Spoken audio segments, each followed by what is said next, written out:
Three, two, one, action.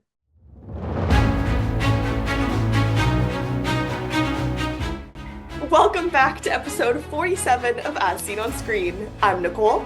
I'm Gracie, and we are your source for all things entertainment news, reviews, interviews, and more. You can find us wherever you get your podcasts on Spotify and YouTube. Well, welcome back to another week on the show. We are so happy that you're here joining us again. As always, we have tons of news to go over in film, television, music, and more. So let's jump right into it. Starting off with some news that is going to make our Ontario girlies very happy because it is filmed very close to our homes. So, Camp Rock 3 has reportedly been greenlit by Disney according to the Boardwalk Times, and the original writer Edie Fay is attached to the script. Edie's also responsible for writing in film and television such as Fuller House and The Slumber Party. So, this is very exciting news. You know what? Every summer, I mean to drive up to the location where Camp Rock was filmed, and every year I fail. We're gonna do it. First off, Camp Rock.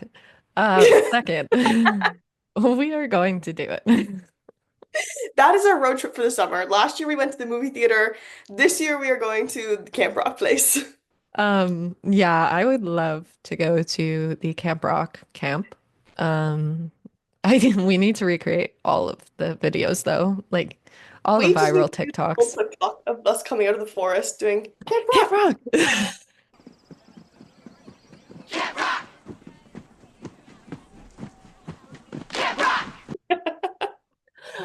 Yeah, what an iconic franchise, honestly. It changed lives on on For Disney theater Channel. kids. For Theater kids. everyone, to be honest. If you didn't have your life changed by Camp Rock, you either realize you hate it or you love it. Either way, your life was changed. It's true. It's So ent- I'm excited to see what we have for a third one, but also we know how Nicole and I feel about remakes and the don't fix it if it's not broken. But So you never know. It sounds like more of a sequel than a remake. And people online are already speculating who will be cast in it. It'll be interesting to see if Demi Lovato, if the Jonas Brothers, if they're coming back for this, if it's going to be an entirely different cast, because then that's a whole different story and lore.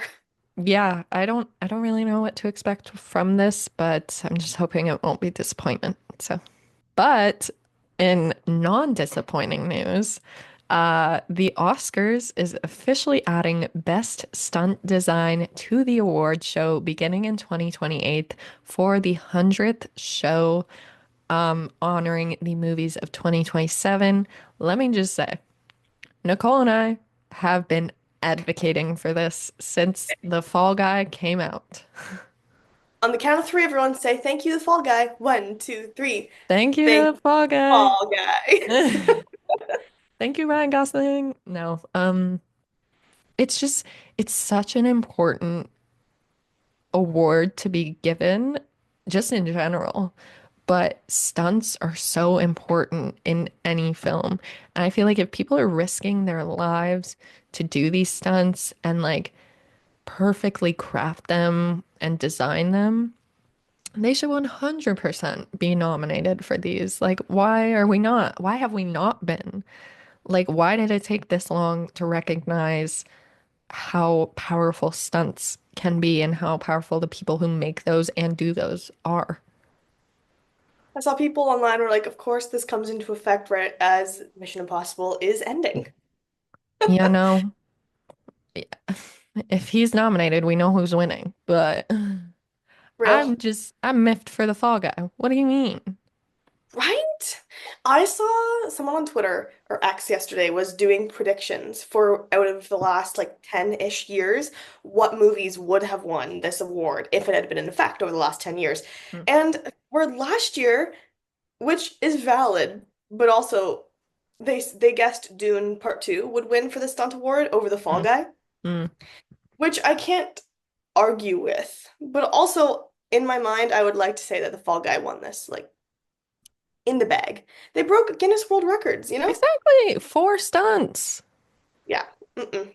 Mm-mm-mm. We stand But by our delusion. We do. But I'm very excited for this, like Gracie said. I think this will be amazing. I'm so intrigued to see what else, if there are other announcements over the next few years for the 100th show, to see what they pull together over the next few years for this milestone show. That'll be very exciting. But yeah, now I'm already trying to think ahead to all the movies we know that are coming in 2027 and see some early front runners for this award. What are we predicting? But I don't, there's not enough known yet. Here is what I'm manifesting for the 100th show. You and I will be there. I love that. Yes, that is our goal. Mic drop. That is it. We will be there either attending just for fun or working the carpet.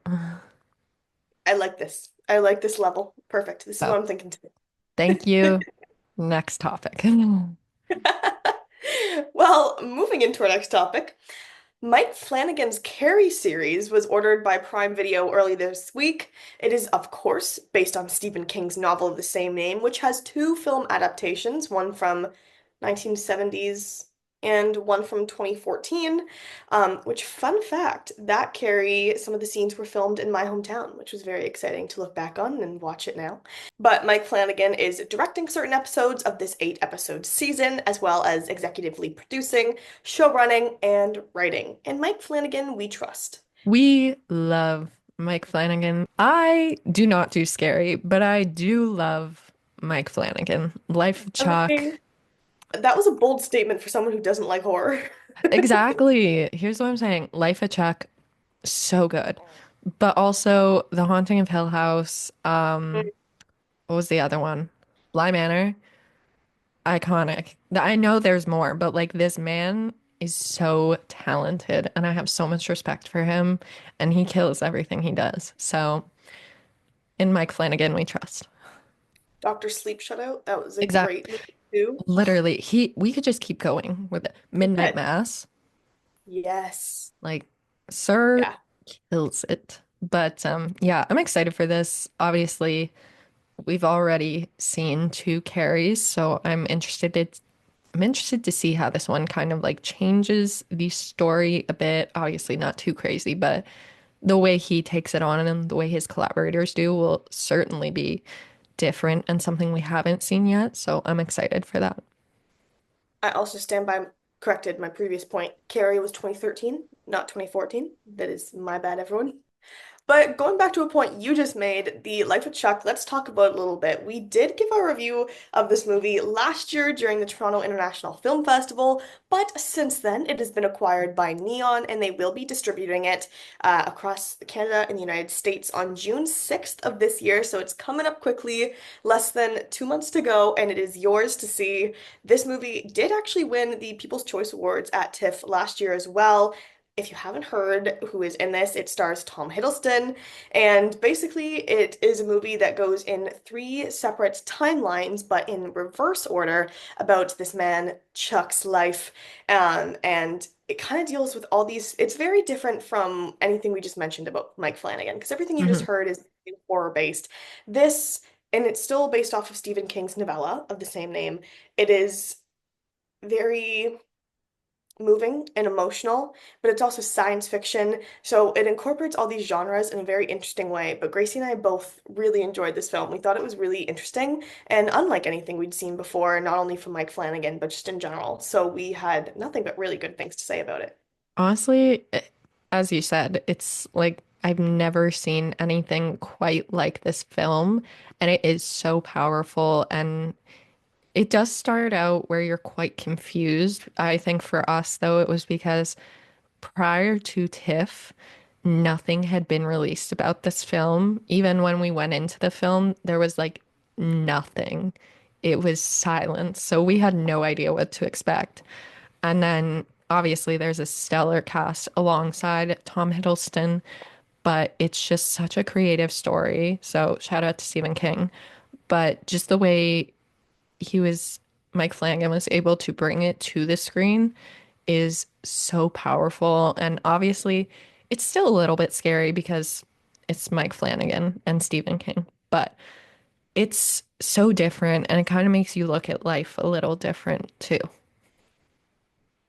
I think it's very like it's a soulful reminder.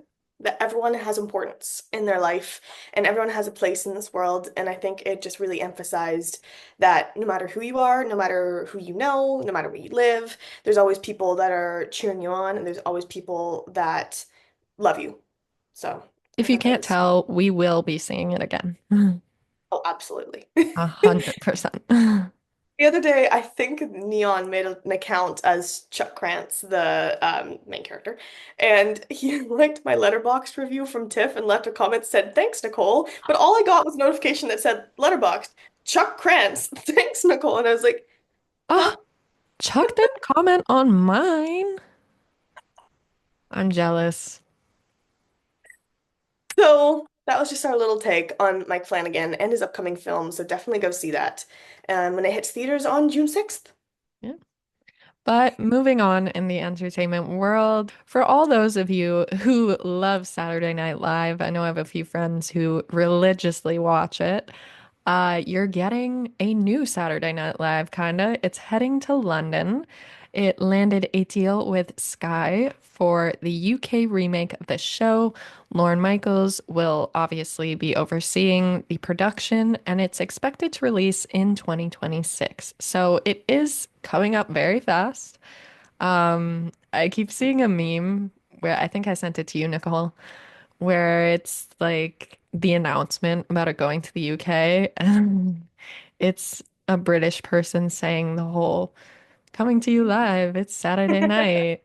I'll put it Yeah, in here because like it sounds dumb when I'm just describing it, but it's basically like making fun of British people. But I think this is so cool. I mean, Saturday Night Live is pretty like well known around the world. So I'm kind of confused why they're making a London version, but you know, to each their own. I can't wait to see what they create. It's giving when they did My Fault, but then My Fault London. fair. That's very true. They did at one point, I believe in 2017, yeah, 2017, they had one episode of a French version of Saturday Night Live, I think called Le Saturday Night Live, which Hmm. isn't how you say Saturday in French either, so that makes no sense. But anyhow, they did have one, it was aired on January 5th, 2017. So maybe they're getting a global expansion in here. It's it's kind of like all those Love Islands, but they just keep adding new or Love is Blind and then they add Yeah, new places to the end. just Oh, slap a new country name onto the end of it. exactly. But it's coming, so we'll see what that entails. Moving in to another renewal that in a different way. The Last of Us was renewed for season 3 last week with HBO ahead of its season 2 release. So anyone who is a fan of the show, which I know there are so many fans for the show, um, don't worry too much when season 2 does come to a close because you have season 3 already coming ahead of you. I'm happy. I love me some Pedro Pascal. I love the Last of Us like crew and team, so good for them. But also in renewal news, you know we love the sequels and remakes. So here we are. Angry Birds 3 is set to have a theatrical release date for 2027. This has a lot of names in it, quite notable. We have Jason Sudeikis, Marcelo Hernandez, Rachel Bloom, Josh Gad, Nikki Glazer, Kiki Palmer, and more. I know we even have one of Kim Kardashian's kids in here as well. I don't know. I didn't even know Angry Birds 3 was a thing, but shout out to Marcelo Hernandez. I'm really hoping they give him a bird named Domingo. Wouldn't that be epic?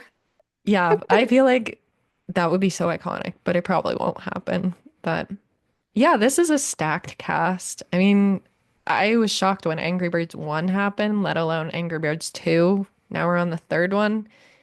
Crazy, man. But that does give us hope for Minecraft 2. I only bring this up because Nicole despises the idea of there being a Minecraft 2. Guys, what are we doing? What is happening in the movie theaters? All I keep seeing, my TikTok is all these people, I'm sure most of you have seen it. Someone literally brought a chicken A into the live movie. chicken. A live, fully live chicken for that chicken jockey scene or whatever it is in the boxing ring. And like trashing theaters, throwing popcorn and drinks and toilet paper and everything everywhere. What are you guys doing? Can you not just go to the movies and enjoy the movie? Cheer if you want.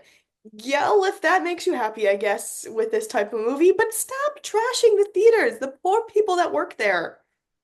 I'm laughing because what do you mean the cops get called to a Minecraft movie? Like, that's crazy. Imagine getting that call. 911, what's your emergency? Yo, they're going crazy in a Minecraft movie right now. We need you to come. Like, also, back to the fact about the live chicken. The video is crazy. I'm gonna put it in here. Yep, that's me. You're probably wondering how I ended up in this situation.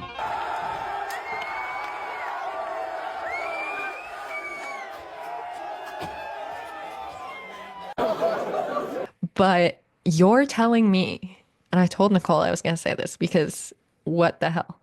You're telling me that you can't sneak movie, like you can't sneak candy into a movie because they'll see it. They'll be like, "Oh, what's in your pockets?" But somehow someone snuck a live chicken in, and it wasn't like a baby chick. It was a full chicken. So at that point, it might be the movie theater's fault because what do you mean you're gonna yell at me for my Dollarama candy, but you're not gonna yell at me for bringing a chicken in? That's crazy to me. I just, you know what? Whatever gets people to the movie theaters is great. I'm glad so many people are going to the movie theaters. But come on, where is the etiquette? I keep Where is telling the Nicole respect? that I'm like, Nicole, I kind of want to go see the Minecraft movie. Oh my And God. every time I say it, she gets utterly disappointed in me. Do you know how many great movies are out in the theater right now? Go You can't see go back to that. She hasn't any. watched Mission Impossible, but here she is watching a Minecraft movie. No, I was gonna go back to what we said last week about last week's releases. There was Warfare, there was Drop, there was The Amateur. This weekend we have The Sinners. Any four of those would be an exponentially better choice Who says than I can't watch all of them? Maybe I do a double feature and I watch the Minecraft movie and then I go watch another one. that's If fair. it's Tuesday, it's cheap tickets. It is. That's true. So maybe I'll just go see all of them. All right, you get back to me on that. She said, I don't believe you, but okay. Anyway, this is our PSA. Please do not trash movie theaters for the Minecraft movie. Let's keep it civil. Remember when we all wore suits to Oppenheimer? Let's go Yeah, back to that. Just wear a mask or bring a stuffed chicken. I'll bring a stuffed chicken. Not a stuffed real chicken, like, a stuffy chicken. Like, please no taxidermy. No taxidermy, but like, plushies. Anyhow, moving into our next topic of the week, I know Gracie is bursting to talk about her watch of the week. So, what is your watch of the week, Miss Gracie? Okay, wait, give me a minute. Spotlight, and she runs My for. watch of the week is look Oh, at me, even as the fake tail. My watch of the week is How to Train Your Dragon, the original, because I keep seeing TikTok edits everywhere about Toothless, and I've been reminded about my love for this entire franchise. Um, so I decided to rewatch it, and I can report that it is still a phenomenal movie. The soundtrack and the score is absolutely killer. Um, gives me all the feels. The acting is great. We love our Canadian King Hiccup. Um, Toothless is forever my favorite dragon. I love him. Um, else is on your favorite dragon list? his children. I I literally form into like a toddler when I talk about this film because Nicole can vouch. I send her so many edits of Yep, Toothless, and then yep. It's really the caption that I send her under all of them is literally like, I'm sobbing again because he's so cute. He's just a baby. Um, But I'm thoroughly excited for the live action one, so I felt like rewatching the originals. That being said, I also rewatched High School Musical 3. Oh, I love this for you. So it was a rewatch type of week. Was there other things I could be watching? 100%. Besides the point. Okay, wait. The great debate. What is the best High School Musical movie? One, two, or Two, three? Two is always the answer. two, 100%. But like if I'm in the feels, three. Okay, Because I like like it. three just makes me depressed because they're all leaving, they're graduating. Number one, it sets the tone. But number two, Yes. oh, banger. But yeah, those were my two watches of the week this week. I have nothing further to add because I'm pretty sure everybody's watched the two movies that I talked about. But Nicole, what was your watch of the week? Well, to start off my watch of the week, I want to say thank you to Prime Video and the TARO group for sending us screeners to The Narrow Road to the Deep North, which is a new five-part miniseries releasing on April 18th. This is based off of a novel by Richard Flanagan of the same name, so this is an Australian miniseries. And I want to say I was lucky enough to head to the premiere, took off my journalist badge for the night, went as a fan that night, and I stood outside the red carpet. And I was lucky enough to see a lot of the cast members, including Jacob Elordi, Odessa Young, Simon Baker, Olivia de Jong. They were so, so kind. Everyone was so, so sweet. And everyone is correct when they say that Jacob Elordi has the best fan interactions. He stopped with everyone. He took about 20 minutes to say hi to everyone that was there, take photos, sign autographs. People had some of their friends or family members on FaceTime, and he would take the phone and talk to them for a minute. There was also, he was only on one side of this barricade, and there was like a red rope between it. And there was these girls that had run out from a dance class. They were maybe about 14 years old, and they're standing on the other side. And after Jacob got done with our line, he jumped over the rope and went to talk to them, and all the girls started like screaming. They were like, "Oh my God!" And Jacob's reaction to that was to scream back at them. And he was like, "Oh my God!" And he was all smiling, taking photos with them. So he was just the sweetest. We'll put some photos and videos that I had from it there, but that was just such a cool night and a cool experience to have. So I can confirm that the entire cast and crew of this show is very, very sweet and kind. But basically, The Narrow Road to the Deep North is, like I said, based off of Richard Flanagan's novel of the same name. According to Prime Video, this is the synopsis. It is a savagely beautiful five-part series charting the life of Dorigo Evans, played by Jacob Elordi as a young man, and Syrian Hinds as the older Dorigo, through his passionate love affair with Amy Mulvaney, played by Odessa Young, his time held captive in a POW camp, and his later years spent as a revered surgeon and reluctant war hero. This show does take place in three different timelines, which is something I really like when shows and movies do that because it's very interesting to see the implications and the impacts that each timeline has on the same individual, how it intertwines throughout their life and impacts them as their life progresses. So I thought that was really interesting and a really good way to explain this series to everyone. Um, this is such a harrowing show, specifically the scenes that are in the POW camp. They have very visual images. Like I said in the synopsis, Dorigo is a surgeon. So he was there helping all these men who were being held in horrible, horrible conditions. They were very sick. They were dying, of course. They were very injured, malnourished, all these things. And so not great conditions by any sort. So a lot of those images are very, very visual. So just be a little warning for anyone watching that if you're not into that. There is a bit of that, and they do have warnings in the show as well for that. But I thought it was very interesting to see how this love affair that Dorigo has with Amy kind of implicates the rest of his life. We've seen the later timelines, of course, that comes back to him as well.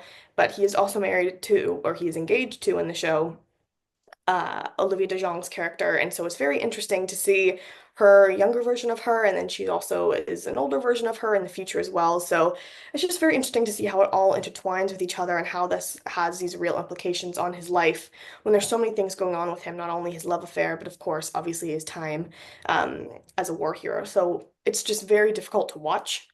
It is a hard story to swallow, but it's very interesting, and I really suggest that you take a watch of it on April 18th when it hits Prime Video, because even though it is such a raw portrayal of these topics, it is so, so well done. I also need to shout out the score. It is amazing in this miniseries. It's very somber, has a lot of deep tones, use of violin a lot. Violin was something I felt like I could pick out a lot throughout the score, so it did a very good job of guiding this show as it went along with the mood each scene had, and it just did a very good job of accompanying what it was showing on the screen. So, like I said, Narrow Road to the Deep North comes out Prime Video on April 18th.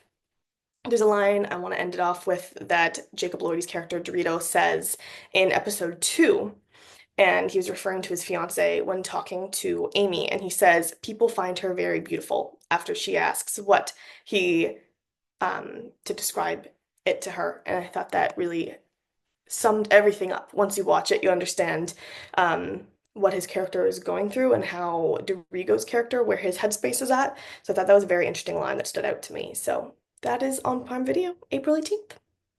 All right. Well, on to our next segment. Nicole, what was your song of the week?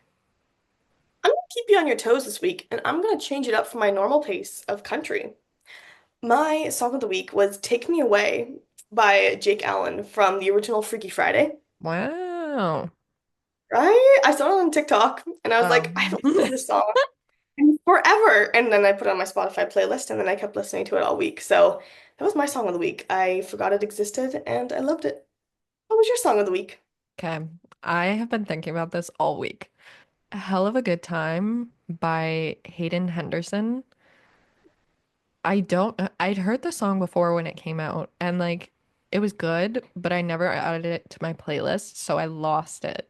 And then all of a sudden I was pressing shuffle on a Spotify playlist they had, and it came up, and I was like, "Oh my God, this is the song that I've been searching for months." It's so good. I love it. I love his whole vibe. I think he's so cool. It's a really good song. All of his songs are actually really good. I'm not gonna lie. I've now been on like in a full listen to his whole discography now that I've finally found him again. So shout out to him for just being iconic and being a rock star, but also Abracadabra by Lady Gaga. I know it's been out for a while, okay? But hear me out. Every time this song comes on, it brings something out where I just want to dance for the entire song. And I'm so glad Gaga went back to her roots of like this dark pop baddie type feel. So I'm obsessed. We're in like a dark rock era this week, I guess. I love that for us. All right, well, coming up on our last segment of the show, as always, our upcoming releases. Starting off with April 17th, the series coming to Netflix, Ransom Canyon, is now available to watch today. Also on April 17th, we have Law and Order: Organized Crime will be on Peacock. Head into theaters on tomorrow, April 18th. Sinners, starring Michael B. Jordan and Haley Steinfeld, is now yours to watch. Also on April 18th, we have Sneaks, which is in theaters. Also in theaters, we have The Wedding Banquet. Over on Netflix, we have Oklahoma City Bombing: American Terror. And Netflix is also releasing I, Hostage. And over on Shudder, we have The Ugly Stepsister. Then taking it over to April 19th, we have The Room Next Door on Netflix, which we reviewed here, I believe, back in January on the show. And also on Netflix, we have Heavenly Ever After. Then on April 20th, Pride and Prejudice is celebrating its anniversary and it'll be back in theaters on a limited release. April 22nd, we have Andor Season 2 on Disney Plus. And ending us off on April 23rd, we have Bullet Train Explosion over on Netflix. Well, that is everything we have for this week. So thank you so, so much for sticking around. If you're still with us, we always love sharing our latest news and reviews with you. But we will be back the same time next week, as always, to share everything else that takes place over the next week. So I'm Nicole.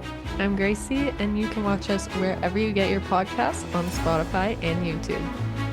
We'll see you next week. Bye.